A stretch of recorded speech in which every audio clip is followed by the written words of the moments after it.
This is your friendly neighborhood maniac, Matt Hatter, and you are listening to Sit Down Marks with DB, AJ, and Primo!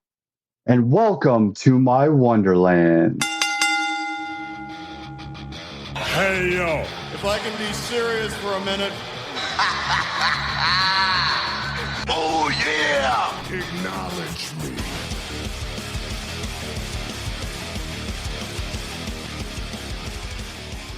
What's going on, everybody? Welcome. Come on in. Sit down. You know who it is. It's your boys, the Sit Down Marks Podcast, episode number 131 of the Sit Down Marks Podcast. Thank you, everybody watching right now on YouTube and Facebook, and thank you, everybody listening afterwards on Apple Podcasts, Spotify, and, of course, all of our friends over at SportzWire Radio. Thank you, everybody, for checking us out, man. I'm excited for what we got for you here today, man. This guy, what else can I say other than, he's getting hot on the scene right now, man. He's on a lot of podcasts, so I was happy to be able to get him on mine before he gets too busy, you know what I'm saying? So, but he's kind of in demand, man, and he's a lot of people are looking at him right now. A lot of different promotions, a lot of different promoters. And yes, I'm going to put this guy over this whole podcast because, I've known him now for a good couple of years. So, really got to know him here and see what he's all about and, and the grind, that he's putting in independent wrestling right now. So I'm happy to have him on the pod, you guys. Here we go. Let's talk to him, man. How about it? Like you said, everybody's friendly neighborhood maniac. But when I see him, I always like to say it's time to choose violence. Welcome to the podcast, my man, Matt Hatter. What's up, brother? How's it going, my friend? I'm good, man. Hope that intro was good enough for you. Shit, right? That was good. I'm not putting anybody else over that good, I don't think. You do every time I see you. Did you wake up and choose violence today? Like, I don't have a choice, man. That's it. And we're going to talk about the why and the how, man. But, hey, dude, let's jump into it. Speaking of friendly neighborhoods, you just yourself got your own new neighborhood, right? You're fresh into a fresh, brand new house that you've just bought, man. Congratulations. You guys certainly deserve all the blessings that that's happening for you. So, man, I'm happy, man. Like, is it good to feel to be in the house, man? Moving fucking sucks. Let's just call it what it is, right? Yeah, it does. And like, we had a time crunch because I got the keys and then I had to be on the road up into Milwaukee, wrestled there, back, slept, went over to Tampico Days and did 2 more matches. So, and then Sunday was just getting stuff organized. So I haven't even really been home long enough to enjoy it yet, but nice. The grind don't stop though, no matter where you move into, does it? No. And I wonder how my neighbors are going to feel about the new ring I'm putting up next summer. So I don't know, man. Keep me updated on the next podcast. You got to let us know, right? Like, absolutely. Yeah. Let us know next time. So, all right, man. Hey, let's talk about Matt Hatter, dude. Obviously it's, right off the bat, we see Hatter, we think Alice in Wonderland, we know, that part of the gimmick, the little bit of inspiration there. But what else, man? Like, deep dive in something else. Like, if somebody's kind of looking at you, they're probably getting a little bit of steampunk vibes, maybe a little, Yeah. Is that where you kind of are? But, like explaining in another form fashion there. Like, I've always just been the punk rock kid, just that's kind of always been my personality type. And love the music. I love the do-it-yourself mentality that punk rock presents. So, like, that's why, all my gear right now is handmade by my wife. My awesome vest, it's all shiny and has all kinds of spikes and stuff on that. She made it. Oh, yeah. We're going to get to her. We're going to talk about her. So, like, I just always thought that those two kind of meshed. Like, wrestling's, even though it's super mainstream now, it's still kind of like the outlier of entertainment. And so, like, punk rock and wrestling kind of go hand in hand. So I just kind of like developed that, like, how do I be a punk rock wrestler without being like every other punk rock wrestler? So I just kind of was like, well, all punk rock is just having as much fun as you possibly can with your friends. So I just do that with the crowd. Sure. Yeah. And it comes easy for you. You know, it seems like your natural face, you know what I mean? Kind of, you know what I mean? But I mean, if you know, if someone's looking at you like the pictures like we have right now up on YouTube, you know, it's your, you know, with your gimmick and everything, you know, they might get a little bit of deathmatch vibes. Yeah, I'm sure you get that a lot, right? I am wearing a Planet Death shirt. Okay, so. right. Living the gimmick. I really enjoy deathmatch wrestling. There's so many different nuances there that you can only get through death matches. Mm-hmm. And I understand there's a lot of feelings about it, but there's my feeling is it's wrestling. There's a time and place. There's a crowd for everything. Sure. You know, it's just what do you like to do? Right. Okay. You know, like I know guys that are great deathmatch wrestlers that can also put on an awesome 30-minute Iron Man match. You know, it's just what story are you trying to tell and to what crowd? Sure. But I also see too with you, like, you know, like you got the look to pull off a heel too. You know what I mean? Yeah. Like you got like you know, like you could pull off like a very sinister edge, I think, about you, so to speak. You know, like if you needed to go there, you know, on that heel side. But yeah, so I mean, obviously the character is, you know, it's always evolving, you know, too, you know, and yeah. So, you know, is anything you're like that you're pulling from anything from mainstream, anything you're watching and maybe trying to incorporate into your like arsenal, so to speak? You know what I mean? I watch a lot of the indies. GCW is one of my main follows, and nice. There's just so much wrestling that I think somebody did the math. If you bought all of the subscriptions you need to watch all of the wrestling, you're spending like $130 a month.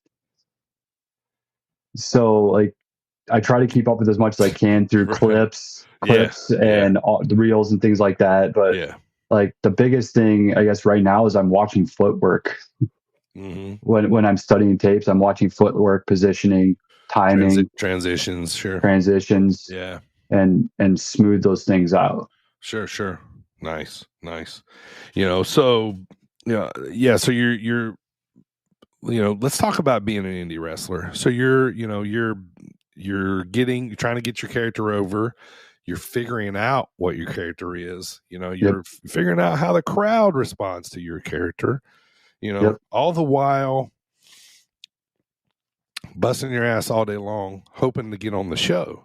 You know, So you know, let's talk about, you know, of course, what it takes, you know, to be, you know, a pro wrestler, of course. So you're training, Zawa Live, Christian Rose. You know, we're going to talk about a match that you guys had not too long ago, but tell me, you know, I think were you a 2020 kid, 19, 21. 21. Okay. I just hit my 3-year mark. Yeah. So jumping into wrestling right then, going into Zawa training, what was day one like? You know, where was the nerves at? I mean, when I started training, we're still in COVID. So I didn't necessarily get your normal structured training. My first day was with Rose, and we spent most of the time talking the respect for the culture, the respect for the business, and the history of professional wrestling, and how to respect the ring, how to respect, you know, it's just really ingraining respect. Sure. And then the only thing I did that night was a couple bumps, and then try and learn how to do the over-unders. And Mike Hartenbauer was there. His first time, you know, really meeting him outside of being a fan. And he's like, you better do it right because I'm following. So I did it right. And I looked down, he's not there. I turn around and goes, no way I was going to follow you. He goes, but you did it right. So it worked. Nice. So like that. And then actually Bucky was there too. And Bucky was the one that told me to watch great fucking minds, dude. Like, lucky you. Yep. Bucky was like, don't watch wrestling to come up with your gimmick. When it's time, read your favorite comics, watch your favorite movies. Like, wrestling's already been done. Do something else that you like, because if you like it, it will come naturally to you. Sure. And so I was watching Pirates of the Caribbean with my kids, and Johnny Depp's running along the beach like an idiot, and my kids are all looking at me, and I'm like, yeah. And that's when I was like, I know what I'm going to do. Right. And so like just started going down that rabbit hole, pun intended, and here we are. Right. I've always heard like putting your character together is kind of like shopping in a mall of everything you love. Yep. You're right. And you got a shopping cart and everything's up on shelves and you're just pushing through there. You're grabbing a little bit of this, putting in there, I like that. And Spider-Man, I like this, you know what I mean? So yeah. So, any influence person, any like, like anybody from a band or any of that kind of stuff, like you might be like, oh, that guy looks cool in a scarf. I'm gonna wear a scarf or something. I just kind of like, I just always wear black. Mm-hmm. Like my grandfather, every time he saw me, he would start singing Johnny Cash's "Man in Black." He's done this my whole life. Like that's classy man. Leather vest, the spikes, the punk rock kid, the emo kid. And so like, just kind of was like, how do I make that work? And like you said, like you come out and I'm a ball of fire when I come through that curtain, So like, the crowd doesn't, first time you ever see me, you don't know if you like me or not, because I, like you said, don't look like a normal baby face. Mm. And so that's it's a little bit of an uphill battle, because I have to get the crowd. Because who was it? Jake the Snake said that your match doesn't start when the bell rings. Your match starts when you walk through the curtain. Right. So I'm getting the crowd behind me. The kids. I'm a walking fidget spinner. I've got piercings. I've got my dyed hair. Fidget spinner. Like it's not hard for me to walk up to a kid, give him a 5-5, and the rest of the kids all want high fives. Right.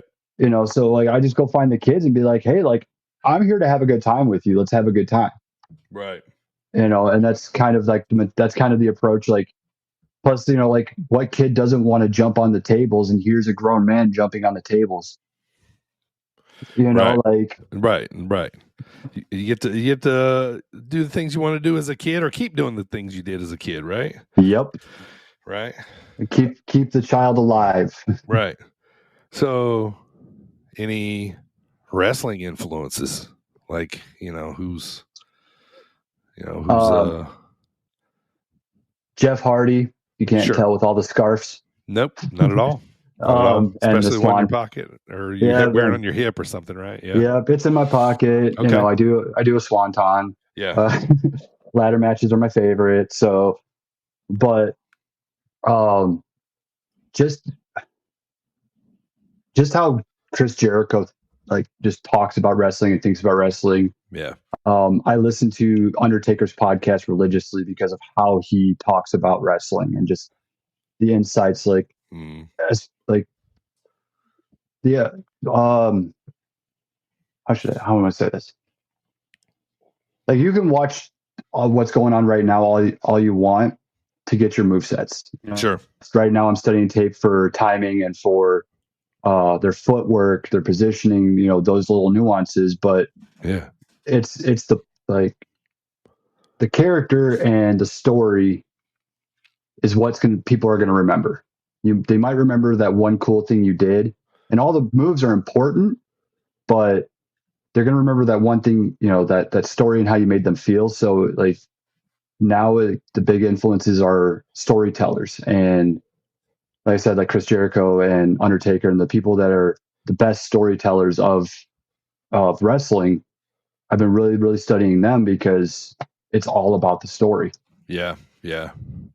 Good ones to study too. So, but if I'm being honest, dude, I don't know if I've ever talked about this, but my favorite part, and what I think really brings your gear together, especially when you're wrestling, is you wear like these tape tags on your wrist. Is it like 3 of them on each arm? Is that way it is? 2 sometimes, 4. I don't know. It depends on how much tape I have that night. Okay, but but usually it's like 2. That, Yeah. 2 or 3, because I love tassels. You know, I grew up watching Ultimate Warrior and, Right. you know, early 90s wrestling. It's all tassels. So I wanted to have Right. tassels, but I couldn't figure out how to incorporate it in a way that seemed organic with kind of what my design was going for.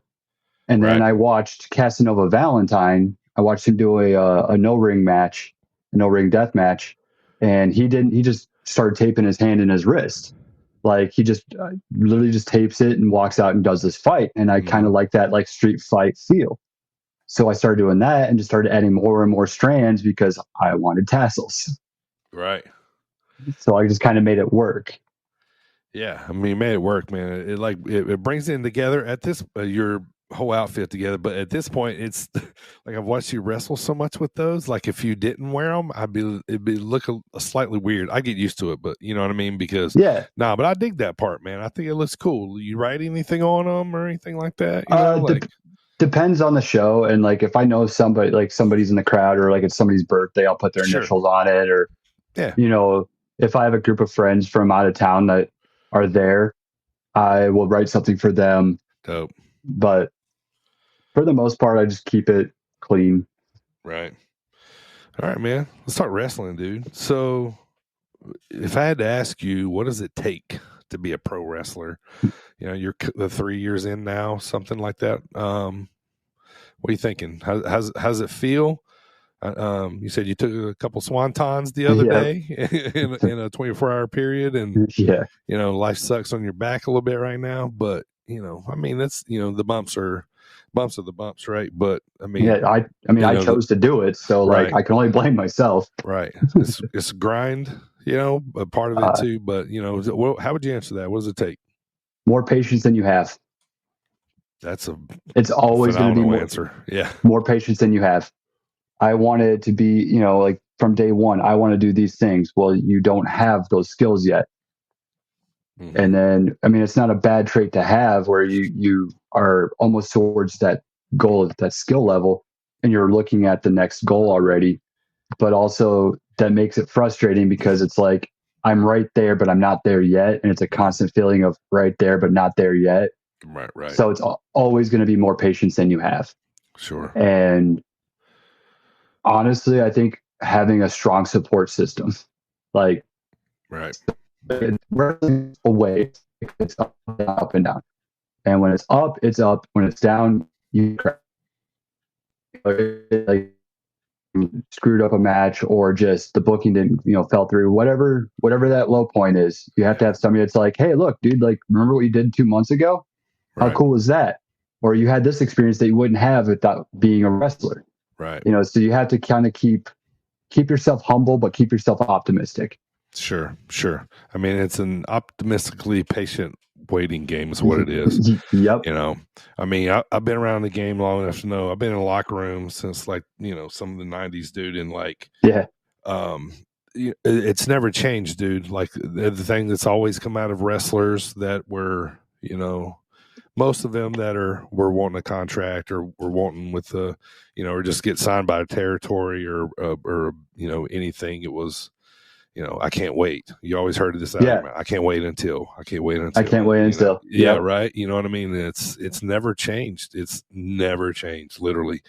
So, I mean, that's, you know, that's part of the grind too. You know what I mean? Like, and that's just the way wrestling happens, man. It's, you know, more businesses, more promotions. You know, that's why I love AEW's around now. Gives people, you know, way more places to work. You know, and so also, so speaking of work, man, you know, getting into the grind before we talk about wrestling too much. You know, what pays the bills other than some wrestling right now. You know, you're in the welding business, correct? Yes, but I now program the robots that weld. There you go. That's a real answer. It's a little bit easier on my body to take more extreme bumps. Yeah. Sure. Yeah, you have So you have a nice little cubicle office now? Is that what you're saying? I do, and I'm not handling it well at all. And I don't think my coworkers are either. Yeah, dude. I would think you would. It'd be hard to put you. It'd be hard to put you in a box like that. Like, yeah. I'm bouncing my head along listening to Ariana Grande while programming. They're like, I'm wearing all black, and they're like, "What do you listen to?" And I'm like, "Oh, it's Ariana and Lady Gaga." They're like, it blows their minds. I was like, "Oh, don't worry, Slayer's up next." Like, right, like just your genre of music, just all across the board. Oh, dude, I love Ariana Grande. It's like that's my happy music. Like, right. But yeah, I have some happy songs. I wouldn't say I have a lot of happy music. I have some happy songs, Yeah, I don't know. It's just something about like pop music, especially like that, like mid 2000 or mid 2010s and on. Sure. Just I don't know if it's the beat or whatever. Right. I don't know. Ariana Grande's hot, so like that. Right. But like, I was just something like their tone changes and like how just like they can again like ebb and flow, how they can change, like I have an entire tonal shift in a song and it still makes sense. Like just they're masters of their craft, and then it's just always upbeat music. It is. It was a good time, man. It was a good time. So Zawa trained you, Christian Rose. Yes, sir. And we're off to the races now. First match. Who was it? Who'd you lock up with officially? My first match was with a guy named JC Price. Okay. He doesn't wrestle anymore. Okay. Did you beat him? Yeah, actually. Yeah. I forgot about that. His head. Actually, it was a rear naked choke. I just like having opportunities to say off of his head. Dude, it's so much fun, isn't it? It is, man. It is. Usually I'll just say it when you say it, he's off of his head, like during the, we'll talk about your finisher later. But okay, so belts that you've won early in your career. You won a couple in Zawa already, right? Fireweight, maybe? Nope. I have not gotten to Fireweight. Yep. 3-time tag team champion and Mr. Zawa. Nice. Yeah. Yeah, it's a good one to win. So how do you feel right now, Matt, as opposed to like, 1 to 2 years ago about your career now?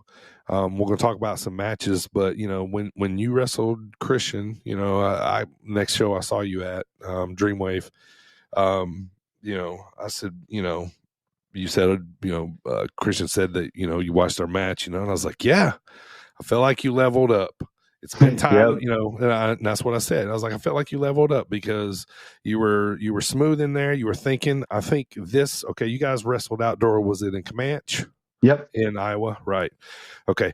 Honestly, man, like perfect place for you guys to do the first match together. Next time, indoors under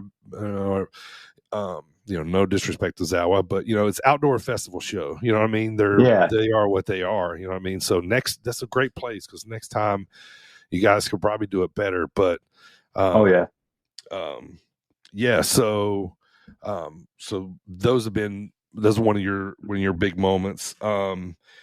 So how do you feel now, versus right after the match? I learned a lot and I've utilized all of it. Like I knew after the match after everything was said and done and we got to like relax a little bit, I was like, I know that changed things. I didn't know how, but I knew that it changed things.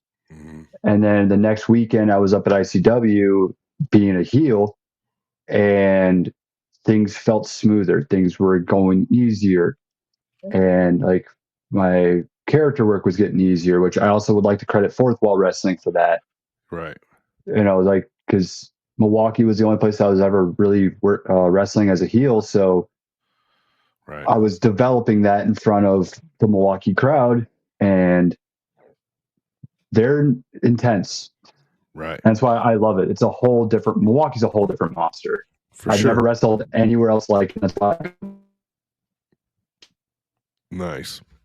So, talking about the Christian match. Okay. So with no disrespect to anybody you wrestled to before, but Christian's on, he's on a short list of guys in this Midwest scene, which, I'll always argue is the best independent wrestling scene after, I haven't dabbled a whole lot in on the West Coast, but I lived on the East Coast for a while, and here and Midwest is just where it's at, man. I can't reiterate that enough. But in this area, man, Christian's probably on a short list of, I'm not going to even say a number of guys. I'm not going to get that much heat, but that when you got in there with him and then the match was over with, you were like, whoa, because he's a pro. Yep. Right. That happened. Happened, and it went well. Like, I think that was the thing that blew my mind, was like, oh, like, that was good. Like, the crowd liked it.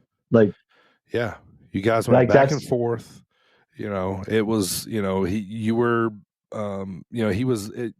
was giving you all kinds of, finishers trying to put you out. Yep. Muscle Buster, I think, was one of them in there. You know what I mean? Like, I got out of that one. That one, okay, yeah, that was off. It was a couple. It was a couple of definite moves, though, right? And then I mean, you like totally had him, but he finally put you down. I think was the big boot, but that was after a series of a lot of punishment. Him catching me by the throat off of a suicide dive and then suplexing me to the outside kind of sucked.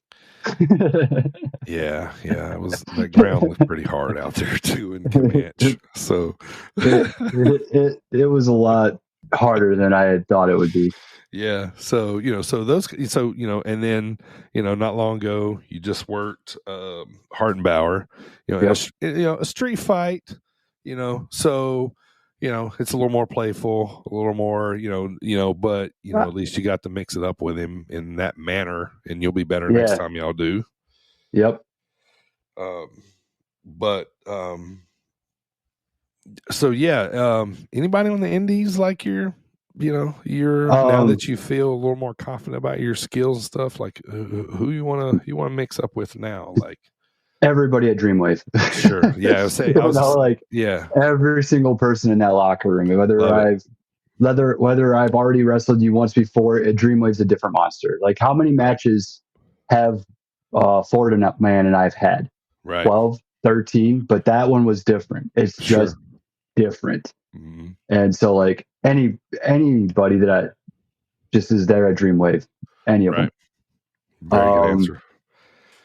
I would like Tommy Trainwreck up at ICW. He's the guy. Well, now Warren Vite's back and beat him, but Tommy, he's kind of been there since day one, showing me the deathmatch ropes, and I want to learn. I want to do that with him. Yeah. So, like, that one, Jimmy Lloyd's always just. I don't know. For the second I saw him the first time, I was like, all right, that's my guy. Don't know why. And then I was right, because Jimmy Lloyd's still my guy. Effie, that would just be so much fun. Wrestling Effie would just be that's a whole different level of entertaining and fun. Right. Matching our levels of obnoxiousness would just be a blast. Right. So when we were talking about earlier, I meant to go back and speak on it. So your finisher, I'm assuming, right, called Off With His Head or Her Head, or whichever one you have in your clutches. I actually call it the Queen of Hearts. There you go. Okay. But everybody calls it Off With His Head or Off With Their Head, because that's what I yell at people. Right. Yeah. Right. And it's like I said, it's just fun to say. Right. So what is the finisher actually? It's a slightly modified Sister Abigail. Okay. Yeah. Nice. So are you feeling comfortable with the gimmick? How a lot of people are just kind of, are you thinking any kind of changes possibly, or, a lot of guys now are changing just in one promotion and seeing how it goes. You know what I mean? If I know my face character, I mean, it's ever evolving, and new stories or new environments, new everything is going to, like in real life, change you, whether for the better or for the worse. I kind of know who my heel is.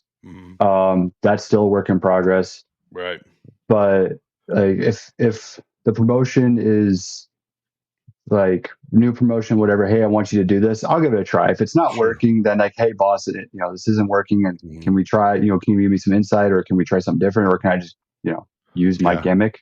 Yeah. But like, if it's good for the story and it's good for the whole show, then I wouldn't be opposed to changing. I just think right now it's too early because I'm still learning everything. Still, yeah. So a drastic change might interfere with some progress, Sure. You got any interest in tag team? Tag team wrestling if you have the right fit? I miss tag teaming. Tag teaming is I've always loved tag team wrestling. Right. I remember you and Bayou Bill had a good run. Yep.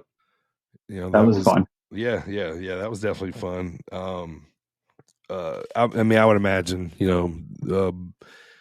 being singles, but it's tag team wrestling is good. And it's a whole different style of wrestling. It's a whole different way of thinking. So like, yeah, I would absolutely tag anytime anybody would ask, hey, we're gonna put you in a tag match. Cool.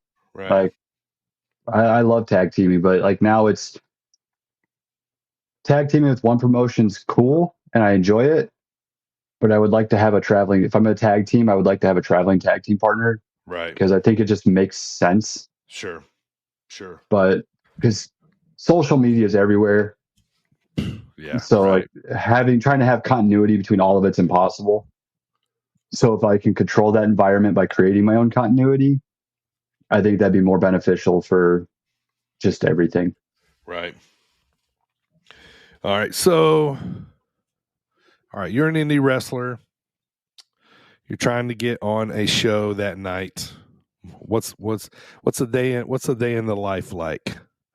So if it's a show I know is coming up, it's the day of the show, I've already reached out to some of the wrestlers. I've already messaged the promoter, let them know I'm coming. So I have my show up time early, and I just work. Anytime I can the vouch. promoter's like, oh man, like this isn't working. Hey, you need extra hands, or maybe what is the problem? Maybe I know a solution to it. Just try to make things as smooth as possible. Yep. So everybody can just focus on the show. Right. And be there just to make my goal anytime I have a show is to try and make the show the best it possibly can be that night. It doesn't matter if I'm sweeping afterwards. Like, I'm still just going to make sure that I can walk away feeling like I did everything I could to make that show good. Right. And, like I said, I know you're from Zow and other promotions, but, definitely since Dreamwave has made the return, you and I have both, been mainstays there since, since the return. And I missed the very first show because I was sick. And I've been to I've been to every single one since. Well, good.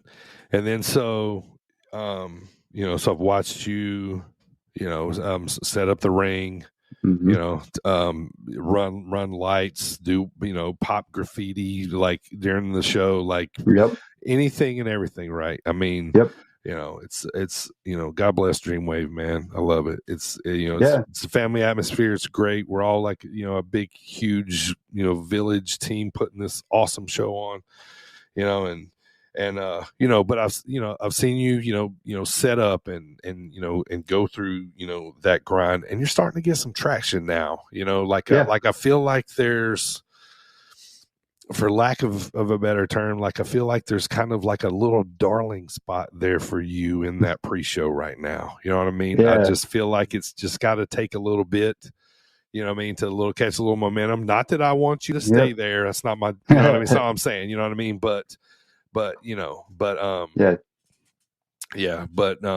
So tell me, so now I want to talk about the payoff. You showed up, tons of shows, we'll talk about Dreamwave because that's what we're most familiar with. And, set up, tear down, clean up, all that kind of stuff, like whatever it takes. Right. So, so tell me about how it feels now to start to get, you've had some, a couple matches now in the pre-show. I think you got into a scramble or a rumble or something. I think. Yeah.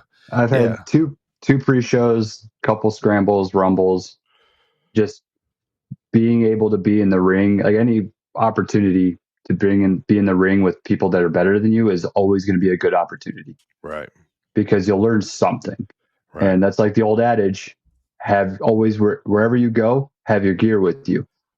Yeah. Because that's how I got the booking at Honor Wrestling, Honor Among Wrestling, because I had the night off. My friends were wrestling. I went there with my gear. Somebody had car troubles. And he's like, "Hey, you have your gear? Yep. Cool. You have a match." Like sometimes that's all it takes is just having your gear with you, or sometimes it's like Dreamwave.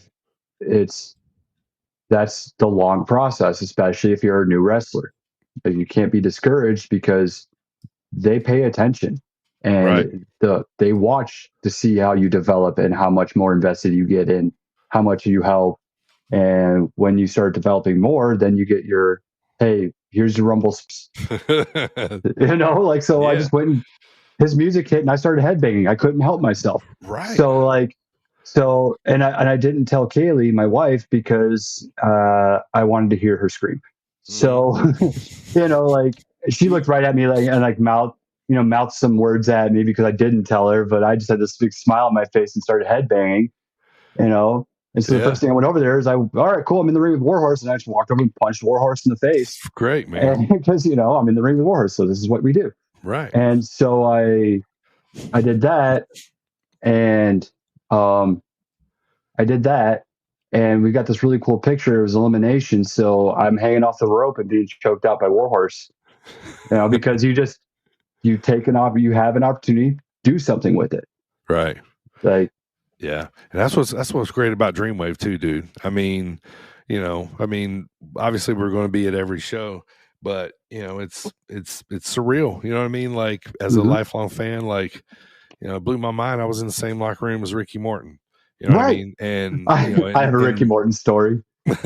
and Minoru, coming up here in just another week. Like I know. I have to keep myself because Minoru was my guy. I mean, it's great, man. It's great. It's gonna be an awesome weekend. We'll get to that, but yeah, man. And that's what's awesome, man. Like what a great,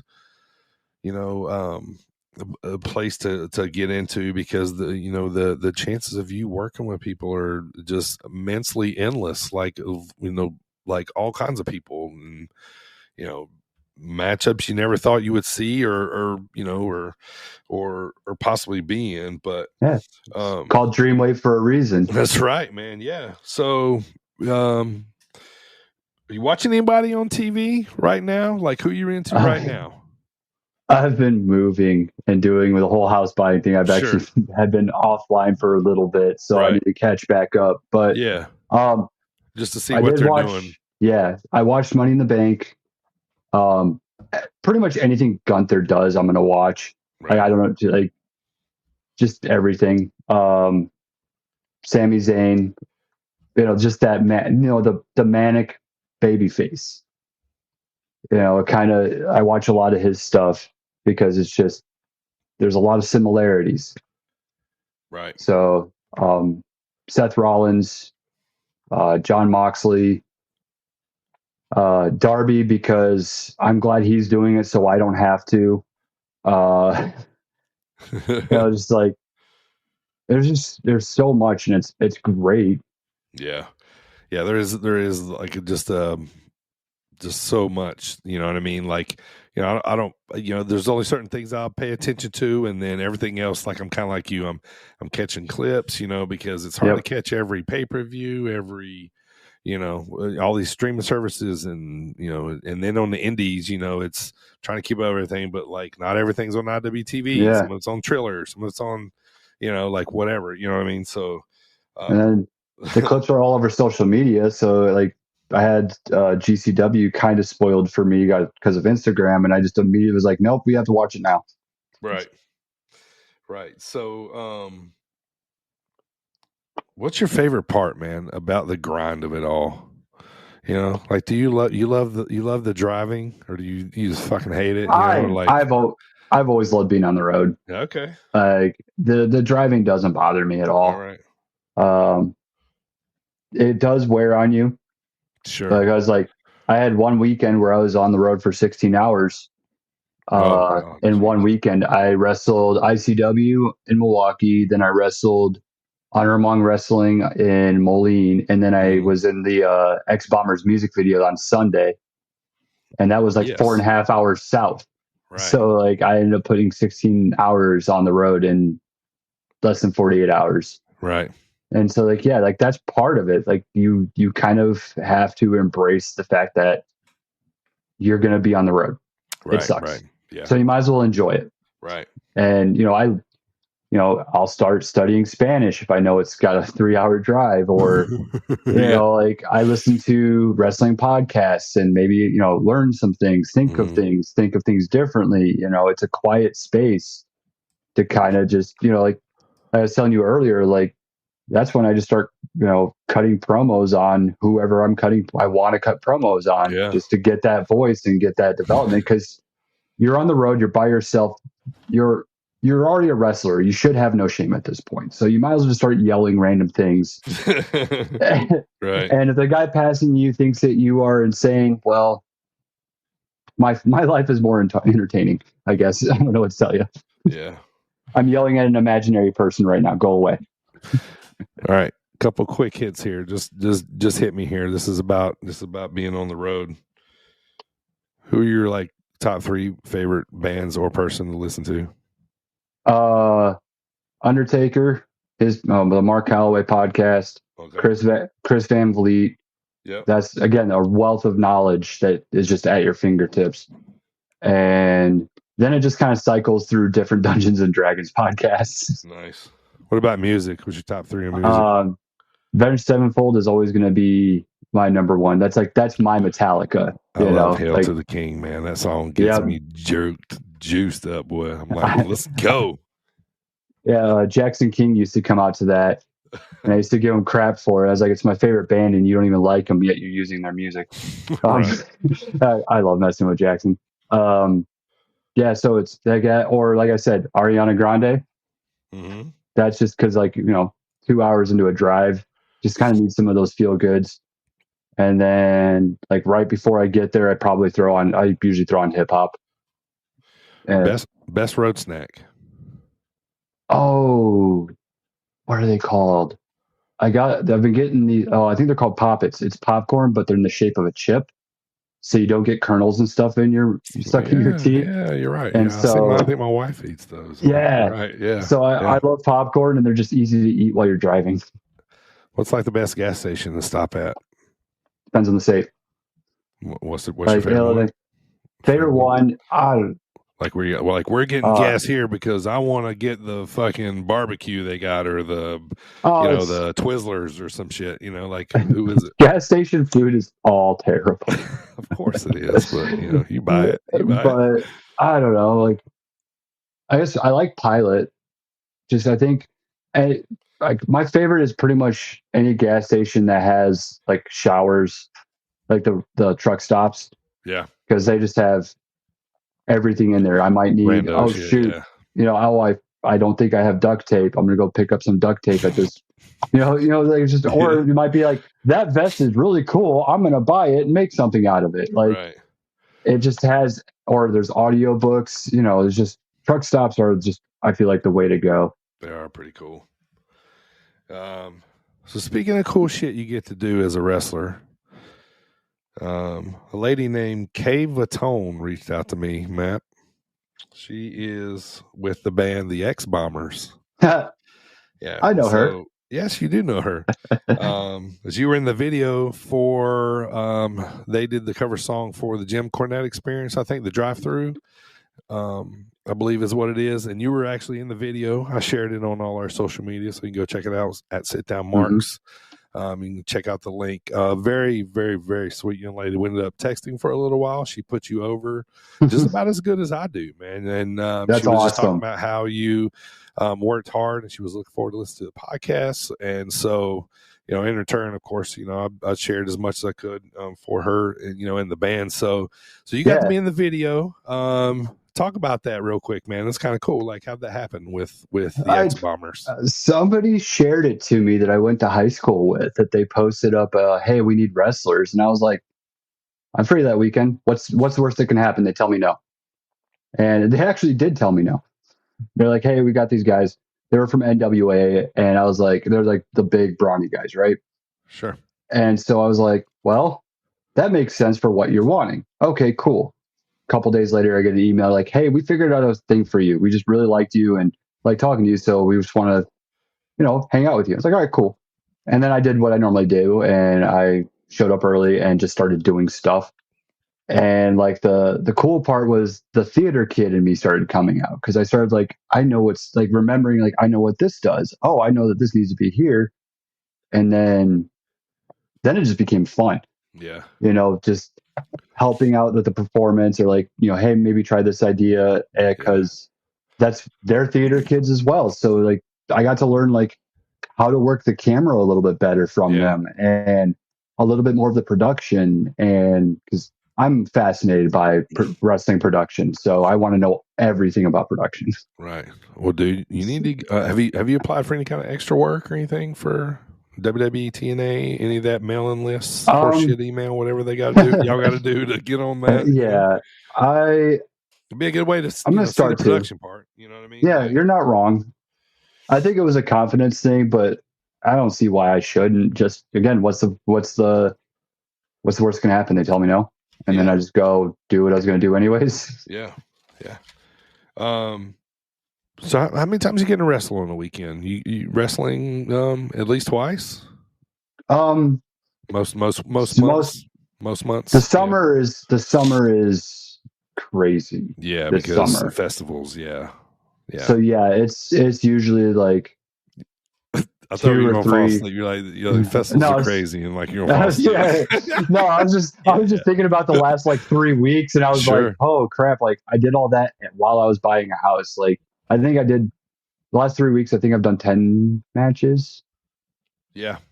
Like summer's insane. This weekend I only have 1, and I kind of did that by design.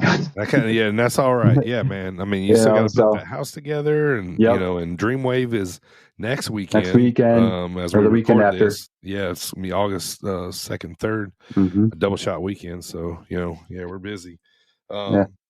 Yeah, man. I think you mentioned family. Let's talk about the wife, man. Let's talk about support systems. Let me tell you something. Like I'm gonna put her over here too, because I've like I've told you, I've been in the game a long time, man. Been in a lot of locker rooms. I've seen a lot of I feel like I know a lot, right? Not bragging at all. But to make self-promotion's part of the game. Yeah, to make it in this business, dude, like you got to have a big support system. You got to have people behind you, and especially if you're still having to, work and try to, be a pro wrestler too. You know what I mean? Like you really got to have that support. And Kaylee is, one of the most hardest working I've seen, because this girl, as soon as the show's over, she's tearing curtains off, the skirts off, and and when she's off the race, so she's literally, working and helping you, achieve your dreams, and so I just kind of wanted to make sure I shouted her out, because like I see this stuff, you see so many. Failed things in wrestling, so many bad things, a lot of things in light, and this is one of the good things that's not ever really kind of brought to kind of the forefront, a lot, but on top of support, like talk about her for a second, man, riding in the cars with you, she's making your gear. You guys have kids, so, and I'm pretty sure she's like your manager too. You know what I mean? So, yeah, man, let's talk about her for a minute, man. Like, how great is she in your career, right? She actually took me to my first death match, my first ever live death match. Hooked, right? Yep. And like I was like, once I saw it live, I was like, I get this, I get it, I like this. This is cool. You know, like just the way it was Matt Tremont versus Alex Colon So in you didn't know Indianapolis. deathmatch wrestling until this, or you just went to one live before? When I you know, like in high school and stuff, like I was watching the CZW stuff and, you know, backyard wrestling. I played the video games, like fascinated by the violence and like, oh my, you know, like just how extreme it was, you know.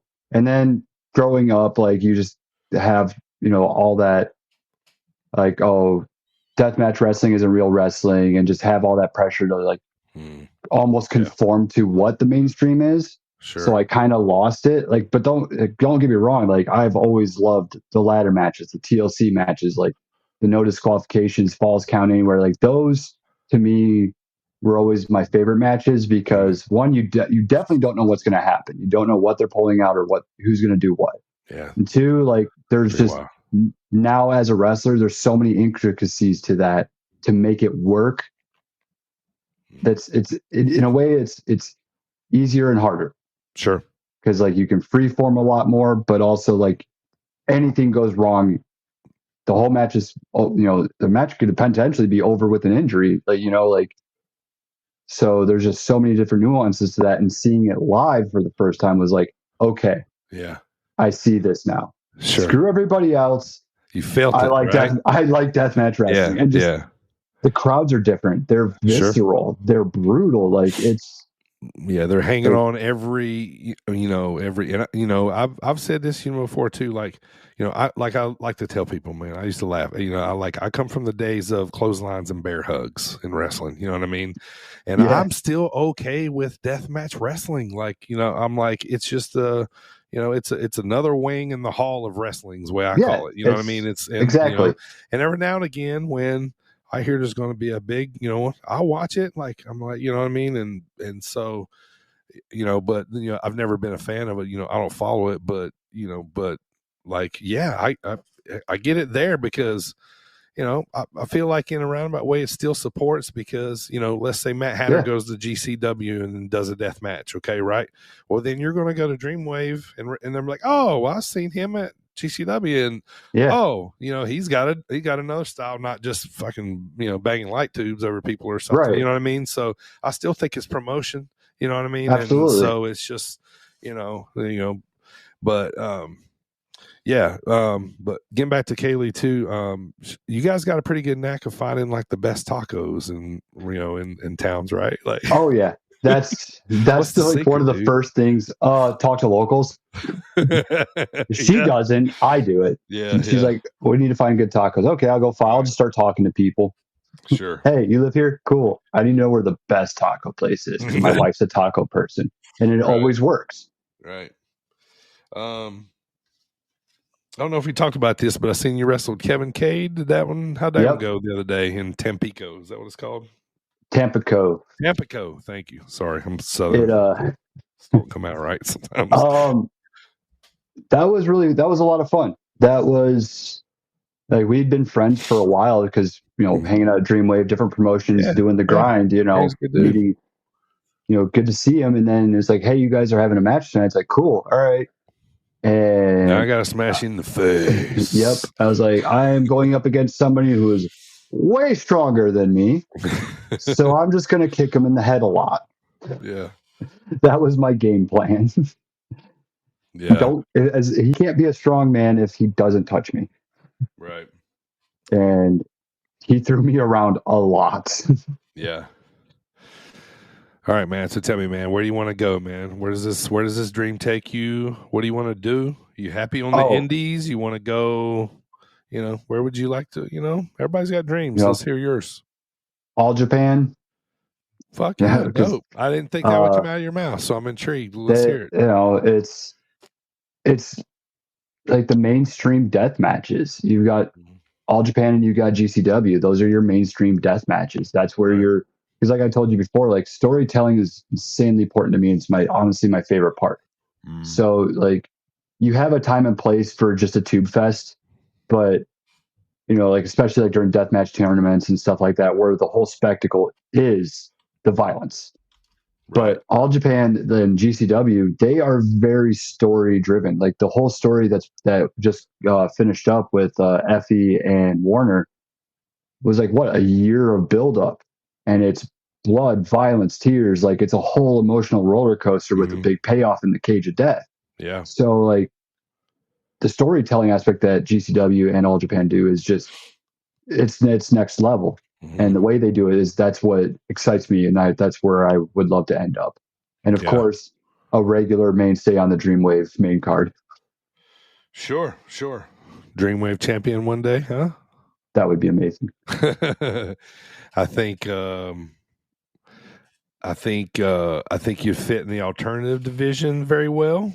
I mean, alternative is just that. You know what I mean? Yep. It's not just styles. You know what I mean? So, but yeah. So, So let's talk about it again real quick. Like I've said, we talked about your pre-show matches, there, and you definitely quite earned those. So.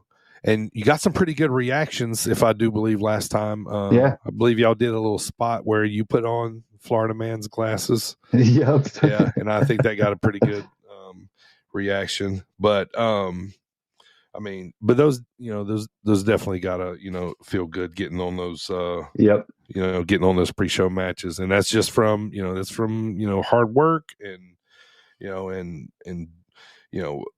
doing what you need to do, man, because I've seen, like talk about again, seen a lot in wrestling, when you're doing exactly what you need to do to make it in this business, I'm no promoter, might be one day. Gee, I'd work for you, but, hey, I might be buying, little birdie told me I might be buying a ring next year. So, but, stay hungry, stay on the grind. You guys are killing it together as a couple. You're killing it, and so what's coming up? Like, I know you got, tell everybody where they can see you, of course, tell everybody, where they can see your matches. We have a lot of, UK subscribers. A lot of people listen, this in UK. So any kind of links, that kind of stuff you could, send out. All right. So this Saturday, July 27th, I will be at Third Coast Wrestling in Chicago at the American Legion Post 1170.